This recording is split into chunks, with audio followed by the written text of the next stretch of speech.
नमस्कार, मैं राजेश भारद्वाज आप सभी का क्लैट प्रेप के ऑनलाइन प्लेटफॉर्म पर हार्दिक स्वागत करता हूं। Hello everyone, welcome to CLAT prep. जैसा कि आप सभी को पता है, हम डेली न्यूज एनालिसिस करते हैं, फैक्चुअल एनालिसिस करते हैं और उसके साथ साथ 20 क्वेश्चंस की प्रैक्टिस भी करते हैं। तो चलिए उसी सीक्वेंस को कंटिन्यू करते हैं।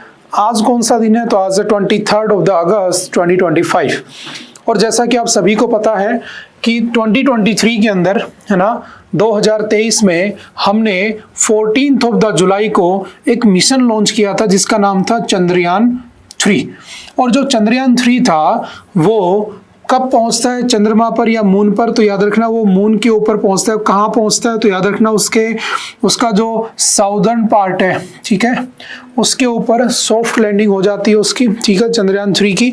और जिस दिन सॉफ्ट लैंडिंग होती है वो कौन सा दिन था? 23 अगस्त 2023।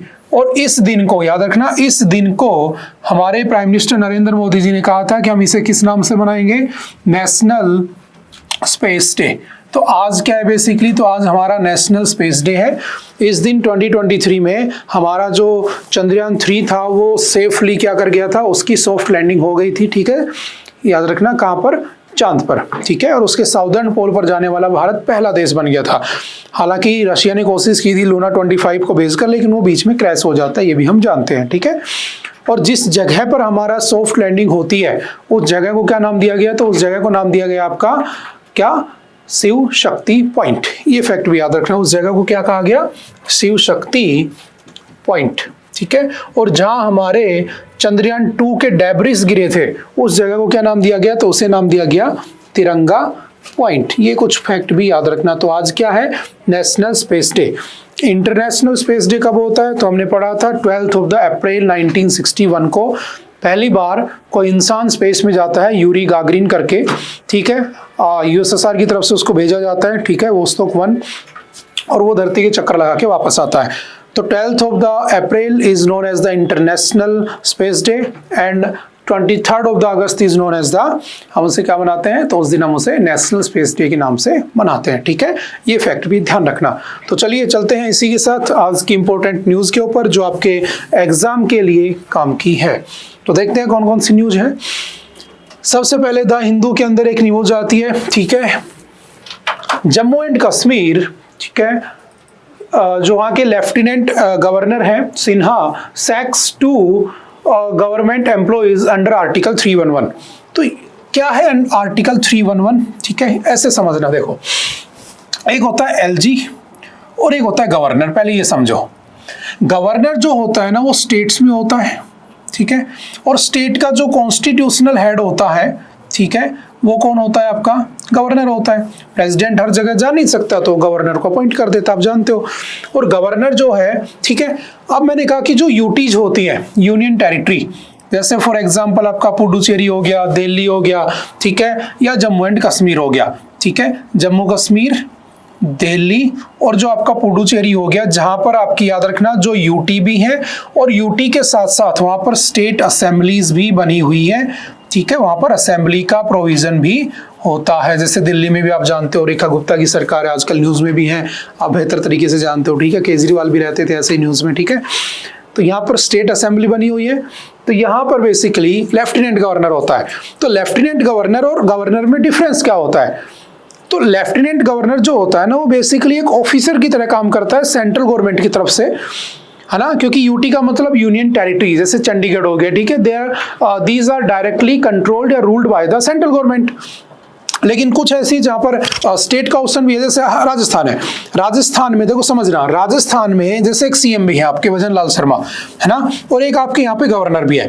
तो गवर्नर जो है ना वो काम करता है इस सीएम, या कह सकता हूं इसकी जो काउंसिल होगी, काउंसिल ऑफ मिनिस्टर्स, है ना, उस काउंसिल ऑफ मिनिस्टर्स की एड और एडवाइस के ऊपर ये क्या करता है? काम करता है गवर्नर, ठीक है। और ये रिप्रेजेंट करता है किसको? प्रेसिडेंट को। और अगर इसको पता लगता है कि स्टेट में लॉ एंड ऑर्डर अच्छा नहीं चल रहा है तो ये कह देता है प्रेसिडेंट को कि यहाँ पे इमरजेंसी लगा दो, यहाँ पे कानून व्यवस्था नहीं चल रही है अच्छे से, तो उसमें भी इसका रोल रहता है। लेकिन मैं कह रहा हूं कि जहां पर यूटी है, ठीक है, जो असेंबली की तरह काम कर रही है, वहां पर हम किसको रखते हैं? Lieutenant governor. तो ऐसा कुछ है नहीं, पहले इसको हाई कमिश्नर कह देते थे, ठीक है, कमिश्नर कह देते थे, तो ये जस्ट डेजिग्नेशन है। और ही और सी इज द क्या होता है, वो आपका ऑफिसर होता है that is appointed by the central government, है ना, जो वहां से अपॉइंट होते हैं और वो कंट्रोल करते हैं किसको, पूरे उस सिस्टम को। वो बेसिकली ऑफिसर्स टाइप होते हैं, ठीक है, इस फैक्ट को याद रखना। हाँ, अगर आपसे क्वेश्चन पूछे, कुछ दिन पहले हमने एक आर्टिकल भी डिस्कस किया था कि इन दोनों में अगर मैं दोनों में कंपेयर करूं तो एलजी ज्यादा पावरफुल है कि गवर्नर ज्यादा पावरफुल है, तो याद रखना एलजी जो है ना वो ज्यादा पावरफुल होता है इन कंपैरिजन टू गवर्नर, क्योंकि एलजी के पास, जैसे दिल्ली में आप जानते हो, जो लैंड के मामले होते हैं, जमीन के मामले होते हैं ना, ये सारे के सारे कौन देखता है, एलजी देखता है। बट स्टेट में ऐसा कुछ नहीं है, वो एड एंड एडवाइस पे काम करता है, काउंसिल ऑफ मिनिस्टर, वो जैसा कहते हैं वैसा कर देता है, वो बिल लेकर आ जाते हैं, वो साइन कर देता है। लेकिन यहाँ पर ऐसा कोई ऑप्शन तो होता नहीं है, तो वो डायरेक्टली किसकी तरफ से काम करेगा, तो वो काम करेगा आपके सेंट्रल गवर्नमेंट की तरफ से, समझ गए। तो इस फैक्ट को भी थोड़ा सा ध्यान रखना। तो हुआ क्या, जो आपके जम्मू कश्मीर के आपके लेफ्टिनेंट गवर्नर हैं, ठीक है, सिन्हा साहब, मनोज सिन्हा, उन्होंने क्या किया, उन्होंने 2 लोगों को जॉब से निकाल दिया। अब सबसे बड़ा क्वेश्चन ये आता है कि क्या किसी गवर्नमेंट ऑफिसर को आप जॉब से निकाल सकते हो क्या? क्योंकि आपने देखा होगा कि हमारे समाज में, हमारी सोसाइटी में एक रेस लगी रहती है कि हमें गवर्नमेंट जॉब पानी है। तो गवर्नमेंट जॉब पाने का रीजन ये होता है कि गवर्नमेंट जॉब लगने के बाद आपको हटा नहीं सकता कोई, है ना, बहुत मुश्किल चांस होते हैं, बहुत रेयर प्रोसेस होती है। तो कौन सा ऐसा आर्टिकल है जो किसी ऑफिसर को या जो भी गवर्नमेंट जॉब कर रहा है उसे लीगल या उसे इम्यूनिटी प्रोवाइड करता है? जैसे आपने पढ़ा होगा, गवर्नर की बात हो रही है तो मैं जस्ट समझा देता हूं, आई होप आप जानते होंगे। Article 361 of the Indian constitution क्या कहता है, तो ये आपके president as well as governor को क्या देता है, लीगल इम्यूनिटी देता है। यानी कि इन दोनों के ऊपर आप इनकी पोस्ट पर रहते हुए आप इनके ऊपर ना तो कोई क्रिमिनल केस कर सकते हैं, ना ही इनके ऊपर कोई सिविल केस लगाया जा सकता है। But in case of civil case you have to inform the concern person within या बिफोर 2 months, 2 महीने पहले उसे बताना होगा। लेकिन आप क्रिमिनल केस तो आप उस पर रजिस्टर कर ही नहीं सकते हो, आपको पास ऑप्शन नहीं होता है, और उनको लीगल इम्यूनिटी होती है। बट अगर मैं पूछूं कि गवर्नमेंट ऑफिसर्स जो होते हैं, जैसे IAS IPS, जो भी सरकारी टीचर होते हैं, ठीक है, किसी भी डिपार्टमेंट में जो सरकारी जॉब पे, उससे कौन सा आर्टिकल इम्यूनिटी देता है हटाने से, तो याद रखना 311 आर्टिकल 311। तो क्या कहता है आर्टिकल 311, क्या उसके प्रोविजंस हैं, एक बार हम उसको जस्ट पढ़ लेते हैं कि उसका यूज करते हुए वहां के जो लेफ्टिनेंट गवर्नर है उन्होंने 2 लोगों को जॉब से निकाल दिया, तो क्या निकाल सकता है वो? तो एक बात ध्यान रखना, जो अपॉइंटिंग मेंबर होता है, जो अपॉइंटिंग एजेंसी होती है ना, वही आपको निकाल सकती है, उसके अलावा दूसरा नहीं निकाल सकता, ये बात ध्यान रखना।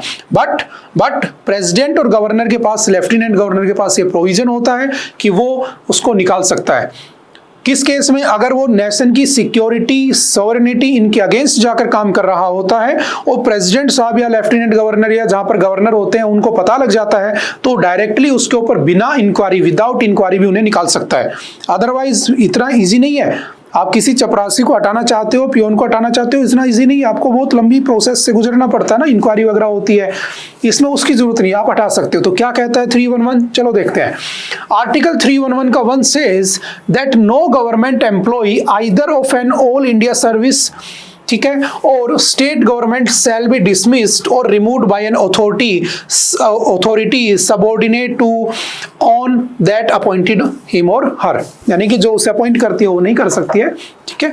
आर्टिकल 311 का 2 कहता है कि that no civil servant shall be dismissed और removed or reduce rank except after an inquiry in which she or he has been informed of the charges and given a reasonable opportunity of being heard in respect of those charges। यानी कि inquiry होती है, उसकी बातें सुनी जाती हैं, गलत किया होगा तो हटा दोगे, नहीं गलत किया होगा तो नहीं हटाओगे, ठीक है। अब गवर्नर क्या होता है आपका, लेफ्टिनेंट गवर्नर क्या होता है, उसके बारे में हम जस्ट अभी पढ़ाई है, ठीक है। तो थोड़ा सा और पढ़ने की कोशिश करते हैं। जैसे पीपल प्रोटेक्टेड अंडर आर्टिकल 311, तो कौन कौन से होते हैं? जैसा मैंने एक लाइन में बता ही दिया था आपको, जितने भी सिविल सर्विस होती है यूनियन की, ठीक है, ऑल इंडिया सर्विस होती है, civil service of any state, people who hold a civil post under the union और द एनी स्टेट, वो आपके इसके अंडर में आते हैं, उनको इम्यूनिटी प्रोवाइड होती है। The protective safeguards given under Article 311 are applicable only to civil servants या फिर public officers. They are not available to the defense personnel। याद रखना, ये डिफेंस पर्सनल के लिए applicable नहीं होते हैं, इस फैक्ट को भी याद रखना।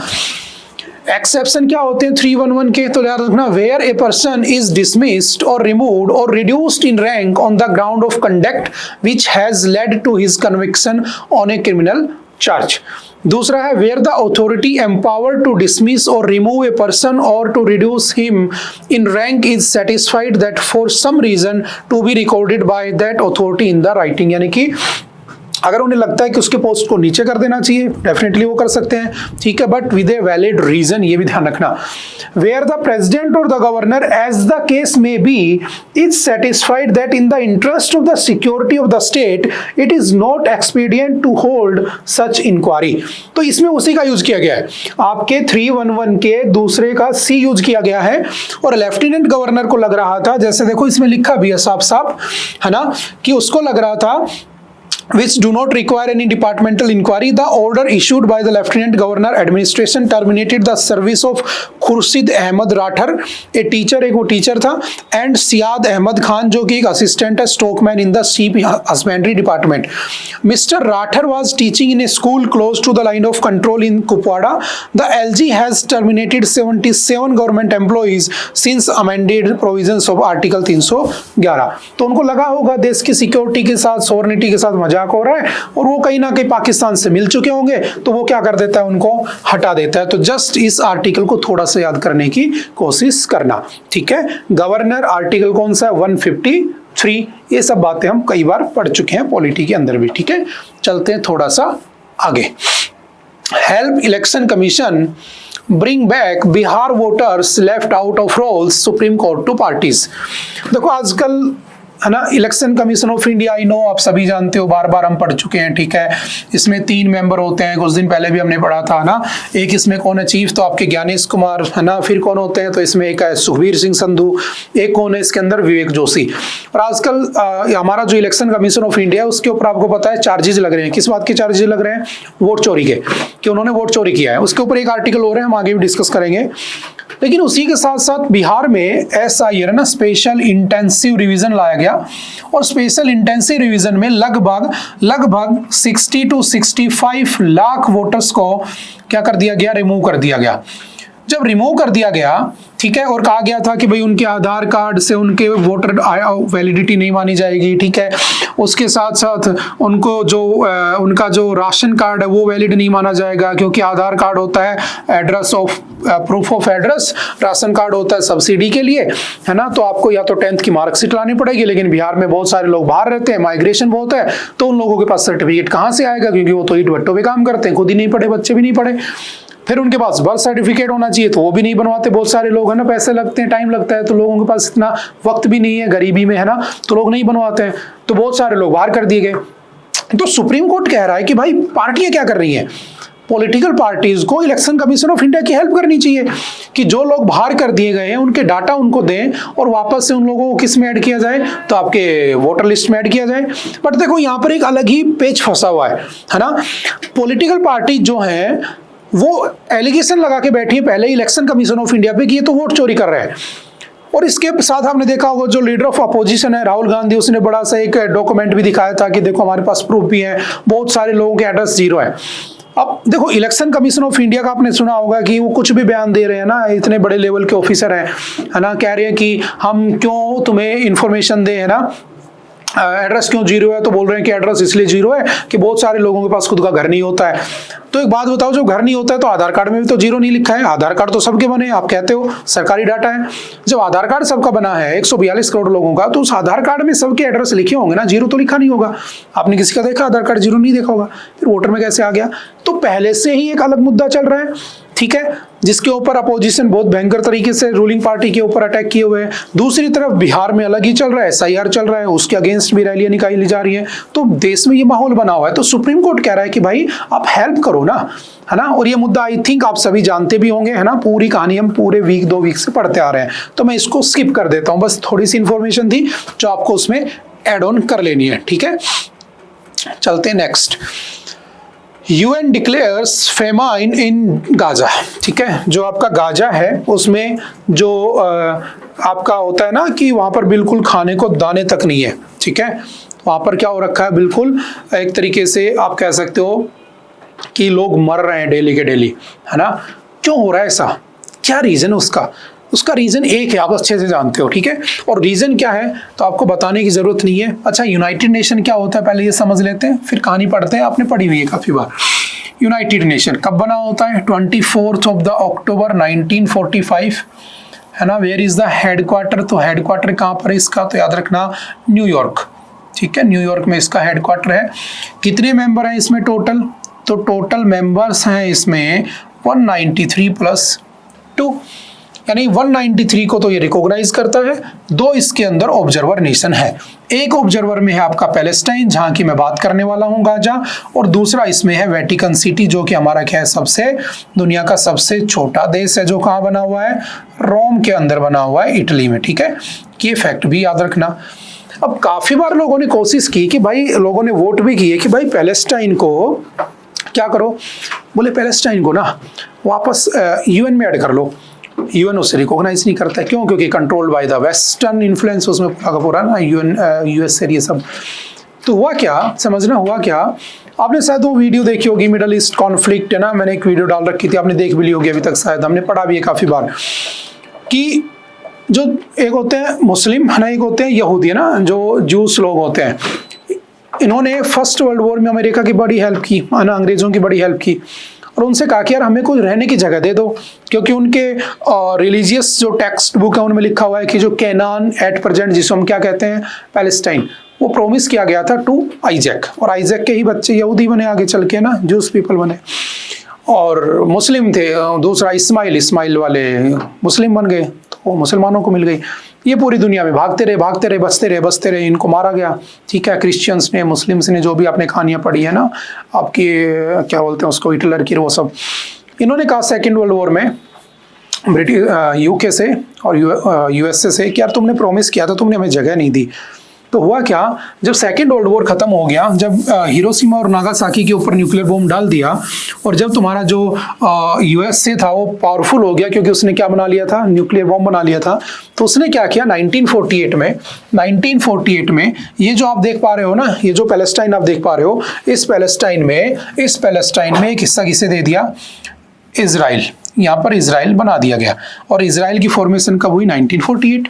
इससे अरब कंट्रीज नाराज हो गई, क्योंकि यहाँ पर पहले से मुस्लिम रह रहे थे, ठीक है, यहाँ पर यहूदी आ गए, ये लोग लड़ने लगे, तो यहीं पर क्या हो गया, फर्स्ट अरब वॉर स्टार्ट हो गया, ठीक है। और जिसमें एक तरफ था पूरे अरब वाली कंट्री, और दूसरे कौन से थे आपके? इजराइल। कौन जीता? इजराइल जीत गया। आज तक ये लोग लगभग 10 बार लड़ चुके हैं, हर बार जीत जाता है। क्यों जीत जाता है? क्योंकि इसके पास यूएसए का सपोर्ट है, ठीक है। तो अभी क्या हुआ, यूनाइटेड नेशन ने क्या किया, जो आपका गाजा वाला रीजन है, क्योंकि आप जानते हैं उसके बाद बहुत बार लड़े हैं, 1967 का आपको पता होगा, 6 डे वॉर, है ना, योम किप्पुर वॉर 1973 का, ना, ऐसे करते करते लगभग 2023 से फिर से लड़े आ रहे हैं, है ना। अब्राहम अकॉर्ड किया 2020 में, याद करने की कोशिश करो, ओस्लो अकॉर्ड वगैरह हुए, लेकिन कुछ भी फायदा नहीं हुआ, लड़े आ रहे हैं।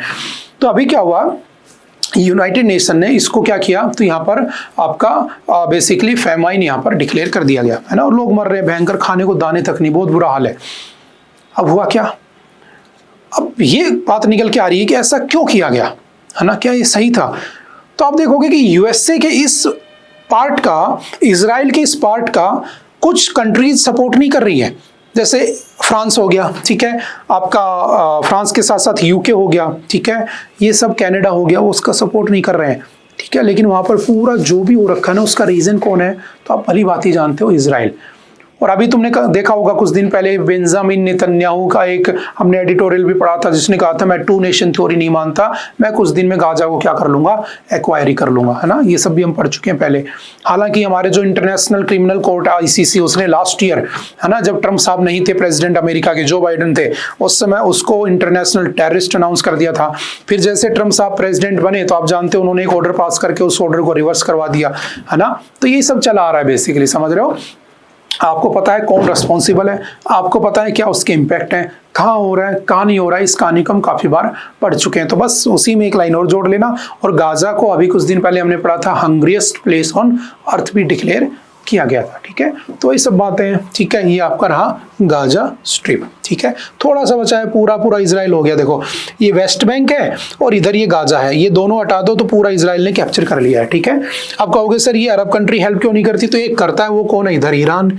ईरान बेचारा यहाँ लेबनान में हिजबुल्ला बना के बैठा है, ईरान बेचारा यहाँ पे हमास बना के बैठा था, है ना। ईरान बेचारा बहुत सारी हेल्प भी किया उसकी, है ना, लेकिन बीच में आप देखोगे ईरान और इजराइल का कॉन्फ्लिक्ट हो गया। फिर बीच में यूएसए आ गया, यूएसए ने ऑपरेशन मिडनाइट हैमर लॉन्च कर दिया और उस पर B2 बॉम्बर्स डाल दिए, जो उसने कल परसों पुतिन को दिखाए थे कि देखो हमारे पास ये वेपन भी है ना। तो वो सब कहानियां हैं, सब ने आपने पढ़ रखी है। मैं थोड़ा सा आगे स्किप कर जाता हूँ, बस 1 लाइन में ऐड कर लेना यूएन ने क्या किया है। ठीक है, चलते हैं थोड़ा सा आगे। UN Human Rights Chief Volker Turk said it was a war crime to use starvation as a method of warfare। और यही क्या है, आपका जो इजराइल है उसने इसको यूज किया स्टारवेशन को, ना कि भूख से मारो लोगों को, है ना। UN Secretary General Antonio Guterres called for a ceasefire, saying we cannot allow this situation to continue with impunity. After 22 months of the relentless conflict, over 500,000 people in the Gaza Strip are facing catastrophic conditions, ठीक है, characterized by the starvation, destitution and the death। हालांकि इनकी आंखें खुल रही हैं, अच्छी बात है, पहले से नहीं खुल रही थी ना, तो वही क्वेश्चन दोबारा से उठते हैं, वो सब बात की बातें हैं। ठीक है, तो सिंपल सा याद रखना। ठीक है, चलते हैं थोड़ा सा आगे। Forest rights of tribal not settled for great Nicobar project council. देखो है क्या समझना, है ना, हमने इसको शायद किसी ना किसी जगह पढ़ा भी है पहले। देखो हुआ क्या, मैंने कहा कि मान लो ये हमारे पास क्या बना हुआ है, अंडमान निकोबार बना हुआ है। ठीक है, हम इसको यहाँ पढ़ लेते हैं। ठीक है, अंडमान निकोबार बना हुआ है। ठीक है, अब मैंने कहा इस अंडमान निकोबार में ये मेरा इंडिया है। ठीक है, यहाँ पर क्या है, श्रीलंका है, हमने पढ़ा है पहले से। ठीक है, श्रीलंका और इंडिया को कौन जोड़ रहा है, तो आप जानते हो एडम्स ब्रिज, है ना, राम सेतु। ठीक है, एडम्स ब्रिज, ये राम सेतु कहते हैं इसे। यहाँ पर क्या बना हुआ है, तो यहाँ पर बना हुआ है गल्फ ऑफ मन्नार, है ना, gulf of Mannar.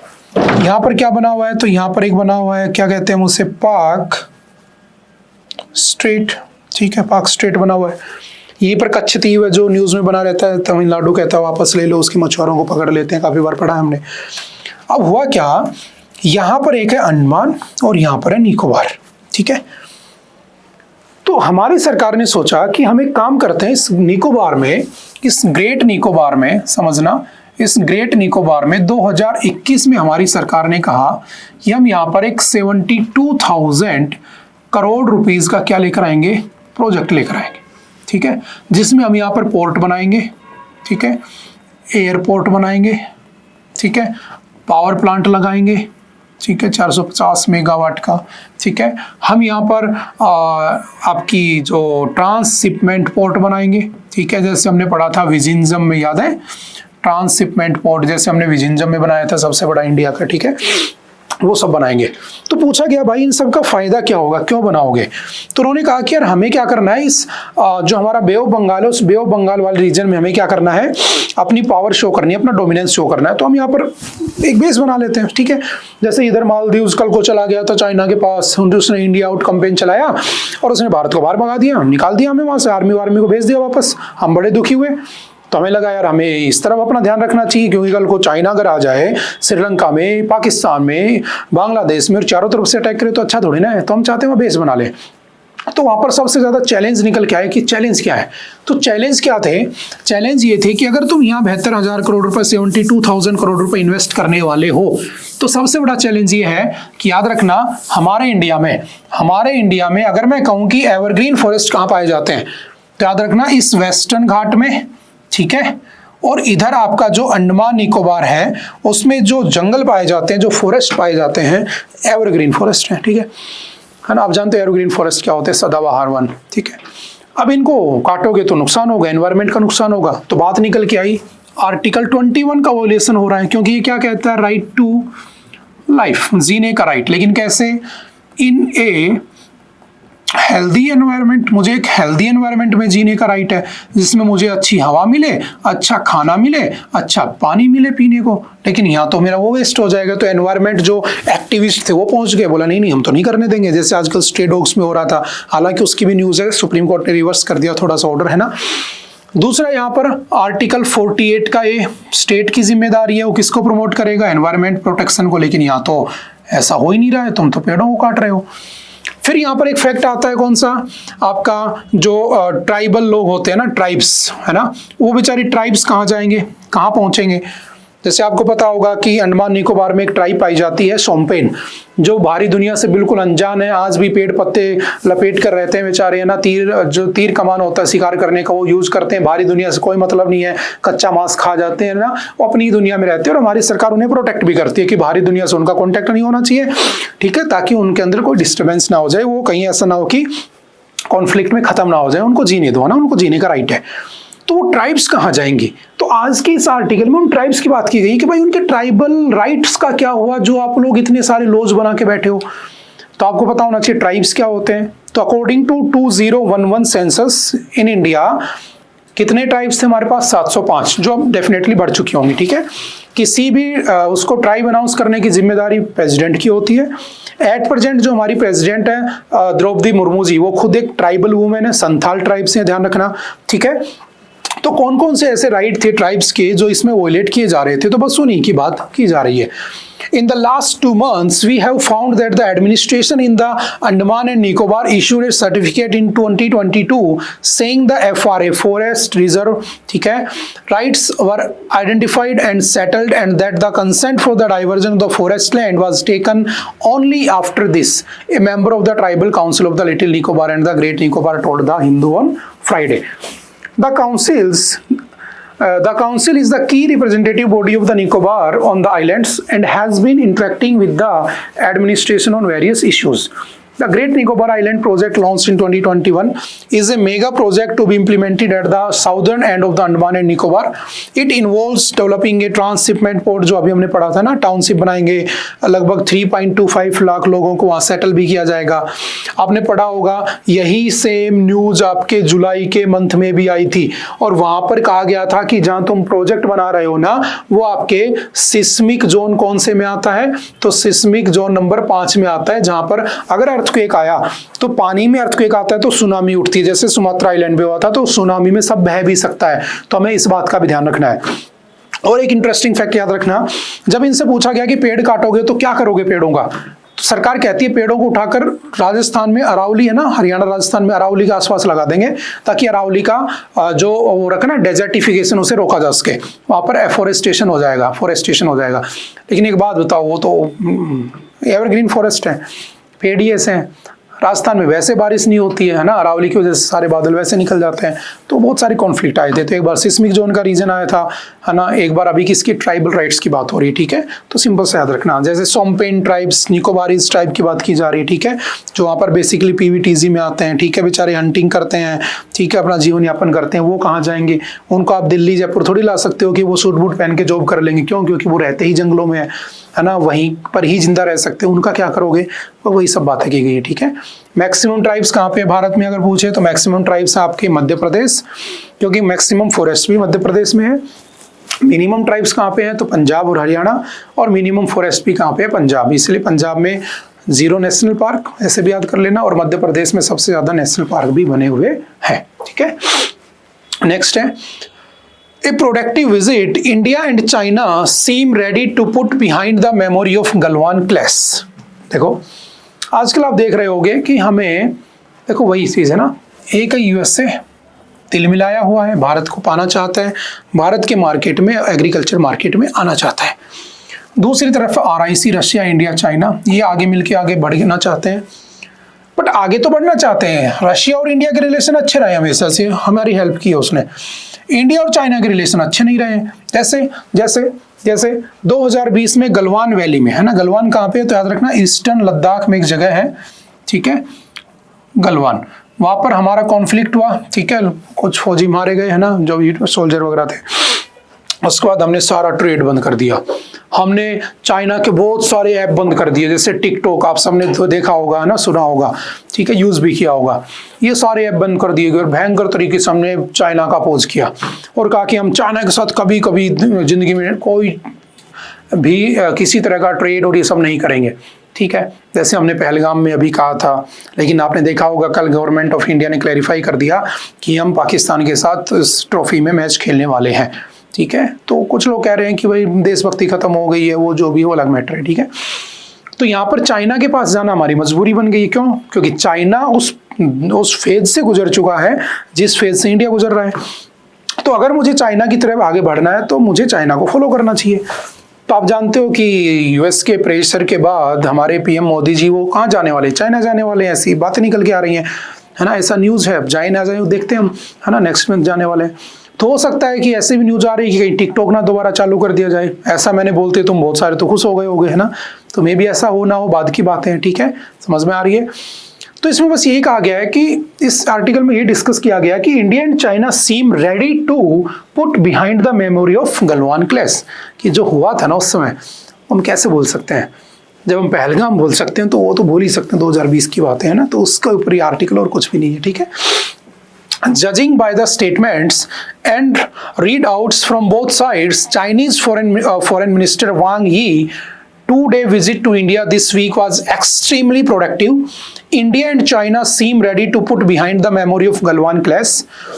Mr. Modi will meet the Chinese President Xi Jinping, है ना, जब भी मिलेंगे। In Delhi India and China agreed to resume border trade, है ना, हमने बॉर्डर ट्रेड को रिज्यूम करने की बात कर दी, है ना। जैसे नाथुला पास आपने पढ़ा होगा, जो नाथुला पास है, कहाँ पर है नाथुला पास? सिक्किम। और आपको पता है ना पास क्या होते हैं? पहाड़ों के बीच में वो इलाके जो दो प्लेन एरियाज को कनेक्ट करने का काम करते हैं उसे पास कहते हैं। जैसे बुर्जिल्ला, है ना, जोजिला, खारतुंगला, है ना, माना, लीपू, नीति, है ना, जैसे आपका नाथुला, है ना, जेलेपिला, ये सब क्या होते हैं? क्या होते हैं? पासेज होते हैं। तो नाथुला पास से हमारा ट्रेड होता है, उसे रिज्यूम करने की बात की गई है। डायरेक्ट फ्लाइट दोबारा से स्टार्ट करने की बात कही गई है, ठीक है। कैलाश मानसरोवर यात्रा आप जानते हो शुरू हो ही चुकी है, एक दिन पहले हम पढ़ चुके हैं इसको, काफी दिन पहले आया था न्यूज में, ठीक है, for the pilgrims and relax visas, ठीक है। While there were positive discussions on the lifting of export restrictions by China on fertilizers, rare earth products, and boring machinery, it is unclear whether there was headway on China's demand that India lift its scrutiny of Chinese FDI in Indian companies. ये है main बात। ये clarify नहीं किया गया है कि क्या चाइना का इन्वेस्टमेंट दोबारा भारत होगा। क्यों बैन किया था चाइना के उन ऐप को? इसलिए बैन किया था कि वो भारत से इंफॉर्मेशन चुरा रहे थे, हमारी सोवरेनिटी, हमारी सिक्योरिटी, हमारी डिफेंस के ऊपर बात आ रही थी। तो क्या हम दोबारा से टिकटॉक और इनको बैन हटाएंगे? क्या हम लागू करेंगे? बस वही क्वेश्चन रह जाता है, ठीक है। देखते हैं क्या होता है, कुछ भी हो सकता है ना पॉलिटिक्स से, है ना। जैसे यहाँ पर आपका क्या बना हुआ है, आपका सियाचिन ग्लेशियर, ठीक है, इंडिया कंट्रोल्ड कश्मीर, ठीक है, ये गलवान वैली, यहाँ पर क्लैश हुआ था।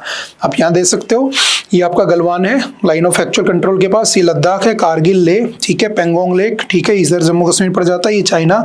तो ये वाले रीजन में हमारा क्या हुआ था? कॉन्फ्लिक्ट हुआ था, ठीक है। और जो गलवान रिवर है वो फ्लो करती है कहाँ से? अक्साई चीन से, ठीक है, और आगे जाकर वो किस में मिल जाती है? आपकी शोक रिवर में मिल जाती है, ठीक है। ये फैक्ट भी याद रखना। नेक्स्ट आता है targeting research, attacks on research institutions reflect India's declining academic freedom. देखो बहुत अच्छा आर्टिकल है, ठीक है। एक डिपार्टमेंट है CSDS, ठीक है, समझना, CSDS। एक है Indian council of social science research, ICSSR, ठीक है। जो आपका CSDS है ये क्या करता है? ये जैसे कि लोक नीति है ना, ये क्या करता है कि रिपोर्ट प्रेजेंट करता है कि हमारे देश में डेमोक्रेसी किस लेवल की चल रही है। क्या हमारे जो इंस्टीट्यूट है वो डेमोक्रेटिकली सही चल रहे हैं? क्या उसमें कुछ फ्रॉड टाइप का हो रहा है? ये सब वो शो करने का काम करते हैं, ठीक है। और इनको फंड कौन करता है? तो इनको फंड करती है गवर्नमेंट। और किसके थ्रू फंडेड होते हैं? तो these are funded by the ICSSR। ICSSR इनको क्या करती है? फंड करती है। ये भी ध्यान रखना, Indian council of social science research, ठीक है। अब हुआ क्या, CSDS का एक मेंबर था, उसने गलती से, महाराष्ट्र में इलेक्शन हुए थे, उसने गलती से एक पोस्ट कर दी ट्विटर पे कि गलती से हमने रिजल्ट पोस्ट करने में एक मिस्टेक कर दिया, ऐसा कुछ इसने ट्वीट कर दिया, बाद में उसने डिलीट भी कर दिया। लेकिन जब उसने अपनी गलती शो कर दी और बाद में कहा कि हमसे गलती हो गई थी, हमने सब कुछ सेट कर दिया, तो वहीं के लोग इसके ऊपर केस कर दिया, FIR कर दी। और जब FIR कर दी तो इसके ऊपर ही बात आ गई। तो एक बात बताओ, कल को मैं अच्छा काम करता हूं और कल को मैं आपसे गलती से कह दूं कि यार अभी ना पिछले वाली स्लाइड में मेरे से मिस्टेक हो गई थी, इस वाली को थोड़ा ठीक कर लेना, और आप उसके बाद मुझे पे एलिगेशन लगाने लग जाओ, तो ये बात थोड़ी ना ठीक है। तो वो आदमी अपनी गलती मान रहा है और अपनी गलती को ठीक कर रहा है और वो अपने इंस्टीट्यूट के बारे में अच्छा बता रहा है, लेकिन उसके बाद लोगों ने उसी पे FIR कर दी, उसी को गलत ठहरा दिया कि ये जब उस दिन गलत हो सकता तो वो तो गलत ही होगा फिर, हालांकि ऐसा कुछ था नहीं। तो अब सोचो अगर ऐसा होने लगे तो ये जो एकेडमिक इंस्टीट्यूट है, इनकी तो बेचारों की डिग्निटी चली जाएगी, इनको बेचारों को तो काम ही नहीं करने का मन करेगा। ये सोचेंगे यार कल को मैं फिर अच्छा करूंगा, मेरे साथ बुरा हो जाएगा, फिर वो मेरे पे FIR कर देगा। तो क्यों वो ढंग से काम करेगा, क्यों वो करप्शन लेकर काम ना करे। जैसे आजकल कह रहा हूं मैं, वोट चोरी का मुद्दा चल रहा है ना। अब मान लो इलेक्शन कमीशन ऑफ इंडिया कह रहा है कि वोट चोरी नहीं हुई है, तो इलेक्शन कमीशन ऑफ इंडिया की ये रिस्पॉन्सिबिलिटी बनती है कि उसकी अकाउंटेबिलिटी के ऊपर वो बात करेंगे। उसने बात भी की, आप जानते हो, आपने ज्ञानेश कुमार जी की बात भी सुनी होगी। बट एक बात सोचना, एक होता है गलत ना होना, एक होता है गलत ना होना ये शो करना। तो जब उनसे क्वेश्चन पूछे जा रहे थे तो वो देख रहे थे कैसे कैसे जवाब दे रहे थे कि उनसे पूछा गया कि हमें वीडियोस का जो CCTV फुटेज है वो चाहिए। तो देखो इतने बड़े लेवल का आदमी है ना, जो सच है वो सच है ना, इसमें कोई गलत नहीं है। उनकी सोच देखो, वो कह रहे हैं कि क्या आप चाहते हो कि आपकी जो वोट करने आती है माताएं बहनें, उनकी CCTV फुटेज आपको मिले। अब एक बात बताओ, वोट ही तो डाला जा रहा है, उसमें कौन सी प्राइवेसी का लीक हो रहा है। लेकिन वो ऐसा लग रहा था देखने से कि वो किसी प्रेशर में नजर आ रहे हैं, कुछ भी अनाप शनाप आंसर दिए जा रहे हैं। तो एक होता है इलेक्शन कमीशन ऑफ इंडिया का ठीक होना, हो सकता है राहुल गांधी झूठ बोल रहा हो ना, वो कैंपेनिंग करके फेम और ये सब चल रहा हो ना, पब्लिसिटी, तो इलेक्शन कमीशन ऑफ इंडिया का उसको उसी जवाब में आंसर भी देना चाहिए। समझ में आ रही है। लेकिन जब हमने उनकी प्रेस कॉन्फ्रेंस देखी तो हमें लगा कहीं ना कहीं तो गड़बड़ है, और ये आप सभी के दिमाग में आया होगा कि यार ये ऐसे जवाब नहीं होने चाहिए थे, है ना। समझ में आ रही है। तो एक होता है अकाउंटेबिलिटी। अब सोचो इस आदमी ने गलती मानी, उसी को ऊपर तूने केस कर दिया, तो क्या कल को कोई एकेडमिक इंस्टीट्यूट है उसकी फ्रीडम बचेगी? नहीं बचेगी। तो हमें इसको बचाने के लिए क्या करना चाहिए? हमें CSDS इतना अच्छा डिपार्टमेंट है ना, जो कहीं पर भी कॉन्स्टिट्यूशनल तरीके से काम नहीं हो रहा वो चेक करेगा, रिपोर्ट पब्लिश करेगा। अब सोचो कल को रिपोर्ट पब्लिश करने से ही डरेगा। समझ में आ रही है। तो बस उसी के ऊपर ही आर्टिकल है, ठीक है। This targeting suggests a coordinated effort to silence independent research voices rather than address administrative concern. ठीक है। Such acts have led to India's ranking falling to the bottom 20% among 179 nations in the 2024 Academic Freedom Index published by the VDAM Institute. ठीक है, तो हमारी rank 179 के अंदर लगभग bottom 20% में हम आते हैं।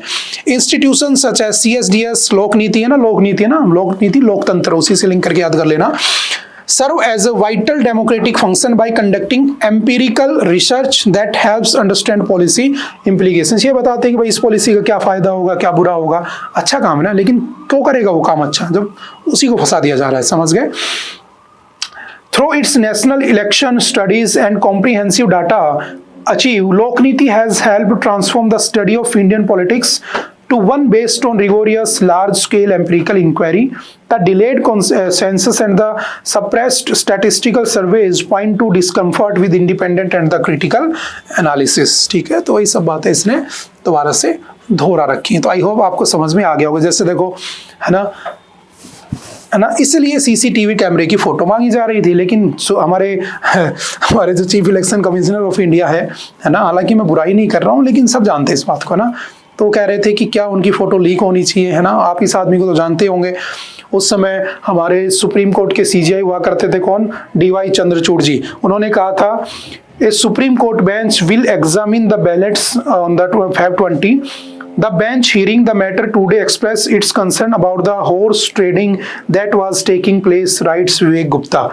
Chandigarh mayor election presiding officer admits marking ballots.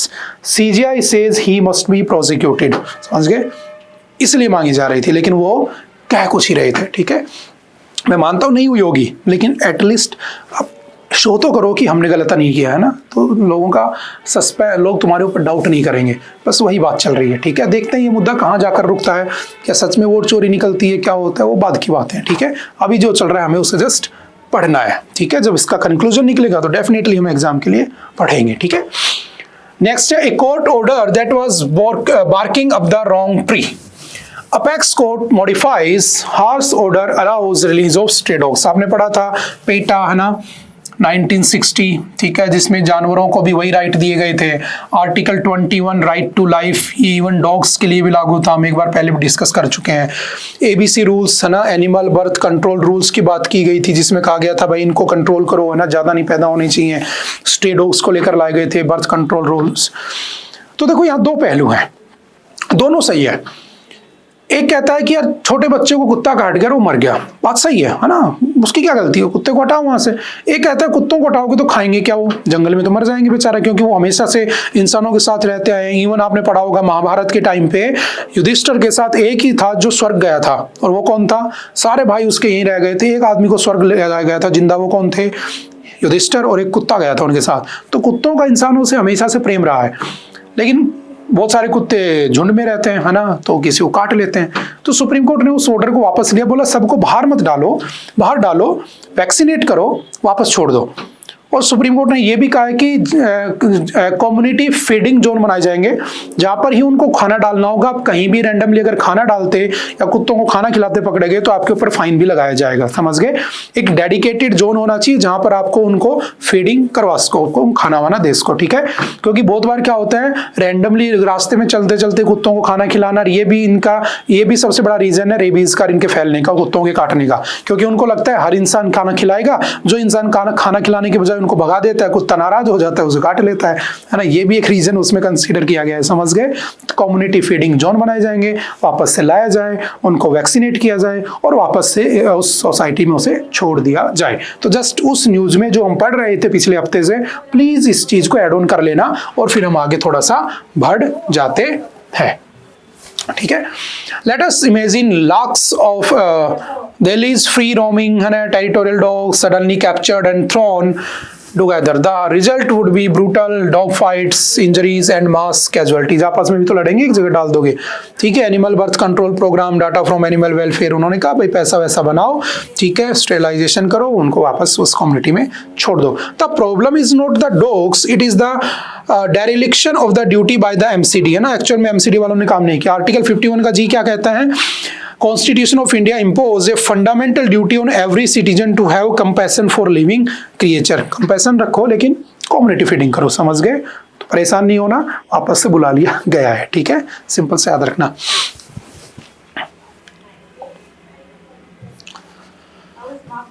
ठीक है। चलते हैं आगे। नेक्स्ट आता है Haryana teachers death अप्रोर in house amid Congress demands for discussion on law and order. देखो ये एक ऐसा केस हुआ है अभी रिसेंटली हरियाणा के भिवानी में, है ना, जो आज द हिंदू में भी इसकी खबर आई है, ठीक है। और काफी प्रोटेस्ट भी हो रहा है, और आई थिंक कल 24 अगस्त को हरियाणा बंद का भी ऐलान किया हुआ है, ठीक है। और ऐसे बहुत सारे इंसिडेंट होते हैं। एक बार हमने द हिंदू में पढ़ा था, एडिटोरियल फेज पे आया था बेसिक, बल्कि वो तो है ना, अभी देखना ये भी आपको एडिटोरियल फेज पे कहीं ना कहीं खबर मिल जाएगी, तो हमें वो पढ़नी इंपॉर्टेंट भी हो जाती है ना। कि ये जो लड़की होती है ये 19 साल की होती है ना, और ये स्कूल में, प्राइमरी स्कूल में टीचिंग का काम करती है, ठीक है। और ये नर्सिंग करना चाहती, तो ये कॉलेज में जाती है एडमिशन लेने के लिए, वापस नहीं लौटती है। घर वाले ढूंढते हैं, घर वाले पुलिस स्टेशन जाते हैं, पुलिस वाले कहते हैं कि क्या हो गया, है ना। आजकल पुलिस वालों का रवैया आप जानते हो, इसलिए पुलिस में रिफॉर्म्स की जरूरत है। इसके ऊपर भी बहुत सारे आर्टिकल्स हमने डिस्कस किए हुए यहाँ पे, ठीक है। कि आप सीधा 5 किलोमीटर की रेस मार के पुलिस में ले लेते हो, फिर उसको बोलना चालने की कुछ तहबीज होती नहीं है, और फिर ऐसे केस हो जाते हैं, लड़ाइयाँ होती है। तो उनको एक बेसिक सेंस भी देनी चाहिए हमें ना, क्योंकि दे आर पब्लिक सर्वेंट। तो यहाँ पर भी हमने देखा, उससे कहा कि हमारी लड़की घर नहीं आई है, तो पुलिस वालों का जवाब था लिटरली कि वो कहीं किसी के साथ भाग गई होगी, है ना, 2-4 दिन में आ जाएगी। अब घर वाले क्या ही करें, गरीब आदमी पहली बात, वापस आ गए। 3 दिन बाद, 2 दिन बाद उसकी डेड बॉडी मिलती है। डेड बॉडी मिलती है तो उसकी बॉडी के अंदर पूरे बॉडी पार्ट्स गायब हैं, उसकी आंखें गायब है, उसके मुंह पे तेजाब डाला हुआ है, ठीक है। उसका गला जो है यहाँ से पूरा, आपने देखा होगा, एक बहुत न्यूज़ में चल रही है, अब तो इसको नेशनल न्यूज़ भी इसको कवर करने लगे हैं, स्टेट न्यूज़ से, है ना। उसका गला पूरा 95% कटा हुआ है, ठीक है। जस्ट थोड़ा सा गला लटका हुआ है कि अभी निकल जाएगा।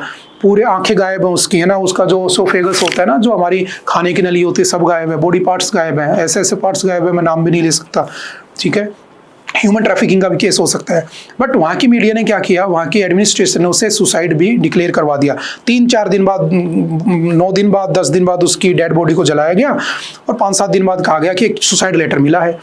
इनिशियल जो रिपोर्ट आई थी आपकी, उसमें कहा गया कि इसके अंदर तो रेप केस वगैरह है और इसके बॉडी पार्ट्स निकाले गए हैं। दूसरी जो मेडिकल रिपोर्ट आती है, जो पोस्टमार्टम रिपोर्ट कहा जाता है, उसमें कहा गया कि कुछ भी नहीं था, सुसाइड है, उसने जहर पिया है।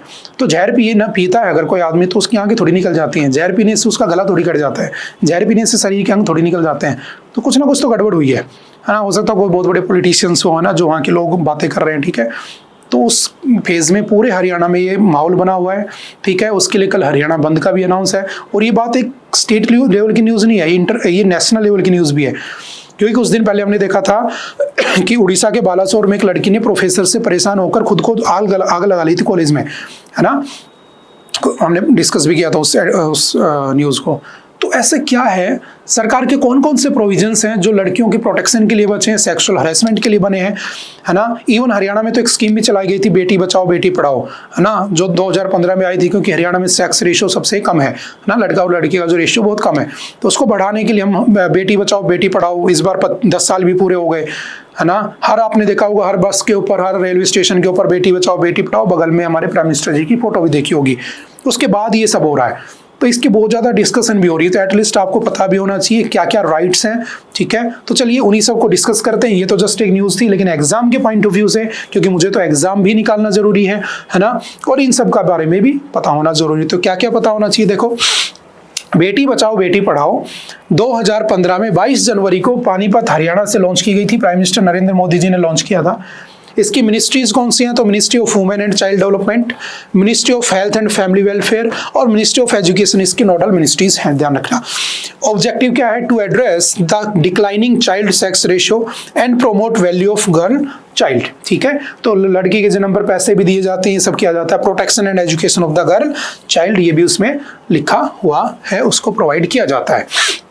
और कौन कौन से, आपने निर्भया केस देखा होगा 2012 में, ठीक है, जिसके अंदर उस लड़की के साथ, निर्भया जो लड़की थी उसके साथ चलती हुई बस में रेप होता है ना। जब पुलिस स्टेशन में जाया जाता है तो कहते हैं कि ये तो हमारे जुरिस्डिक्शन में नहीं आता। तब 0 FIR का कॉन्सेप्ट आया, आप जानते हो 0 FIR क्या होता है, ठीक है। तो उसकी डेथ के बाद निर्भया फंड बनाया गया, जिसमें लोग पैसा इकट्ठा करते हैं, डोनेट करते हैं, ताकि रेप पीड़ित जो महिलाएं होती हैं उनकी हेल्प किया जा सके, है ना। Established after the 2012 Delhi gang rape case, Nirbhaya case. Funding supports for projects aimed at enhancing safety and security of the women.